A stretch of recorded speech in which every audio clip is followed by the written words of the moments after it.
বাংলার প্রতিটি গলিতে, প্রতিটি মোড়ে সবচেয়ে সহজলভ্য আর জনপ্রিয় স্ট্রিট ফুড হলো ঝালমুড়ি। বাংলার রাস্তায় হাঁটলে যে সুগন্ধ সবচেয়ে আগে টেনে নেই, সেটা হলো গরম গরম ঝালমুড়ির ঘ্রাণ। আসসালামু আলাইকুম বন্ধুরা, স্বাগতম আমার আজকের ব্লগে। আজকে আমরা খুঁজবো একবারে সেরা ময়মনসিংহের ঝালমুড়ি। আজকে আমরা আছি ময়মনসিংহের ত্রিশাল উপজেলার ধানিকোলা বাজারে। এই দোকানটা নিয়ে অনেকের মুখে শুনেছি এখানকার ঝালমুড়ি নাকি স্বাদ একেবারে আলাদা। চলুন দেখে নেই কি কি দিয়ে বানানো হয় স্পেশাল এই ঝালমুড়ি।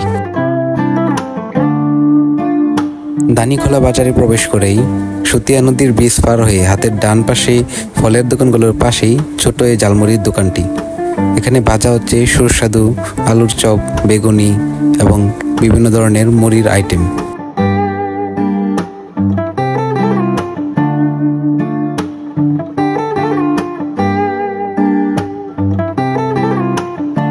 এ পাশটাতে গরম কড়াইয়ের মধ্যে সুন্দর করে বেগুনি এবং শুকনো মরিচ ভাজা হচ্ছে।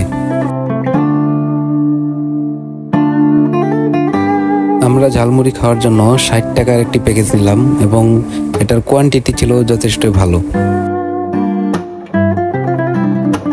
এখন আমরা আলুর চপ, বেগুনি, ছোলা বুট এবং সবকিছু একসাথে মুড়ির সাথে মাখিয়ে সুন্দর করে ঝালমুড়িটা তৈরি করে নিচ্ছি।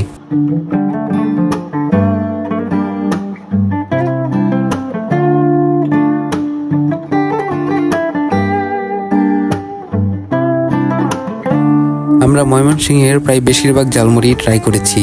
এই দোকানটা নিয়ে অনেকের মুখে শুনেছি এখানকার ঝালমুড়ির স্বাদ নাকি অনেক সুন্দর এবং ভালো, যার জন্য আজকে সময় করে চলে আসলাম আমরা এখানে ঝালমুড়ি খেতে। আমাদের 60 টাকার প্যাকেজের যে পরিমাণ ঝালমুড়ি দিয়েছিল এবং সেটা ছিল যথেষ্ট, এবং আমরা তিনজনে ভালোভাবে খেলাম এবং সত্যি এখানকার ঝালমুড়ি অনেক মজাদার। আপনারা চাইলে এখানে ঘুরে যেতে পারেন এবং ট্রাই করতে পারেন এখানকার মজাদার ঝালমুড়ি। ধন্যবাদ সবাইকে।